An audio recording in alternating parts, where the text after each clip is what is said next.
मी अरुण खोडके. शिवचिंतन. हिंदवी स्वराज्यामध्ये कर्तबगारी हाच निकष होता. मंत्री पुष्कळ वेळा लष्करी मोहिमेवरती जात असत.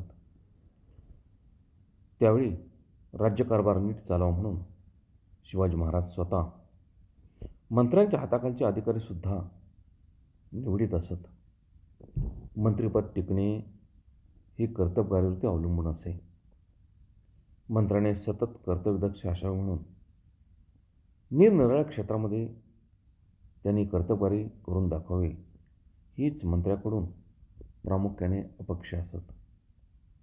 मंत्री कर्तबगार शून्य किंवा भ्रष्टाचारी निघाल्यास शिवाजी महाराज त्यांना काढून टाकण्यास मागे पुढे पाहत नसत. उद्धटपणामुळे शिवरायांनी नेताजी पालकरांना काढून टाकले होते.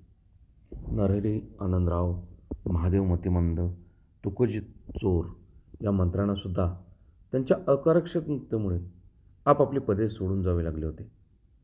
अष्टप्रधान पद्धतीचे वैशिष्ट्य समजले पाहिजे. त्यामुळे शिवरायांना मोठमोठी कामे सहज करता आली. बहुत काय बोलणे. राम, कृष्ण, हरी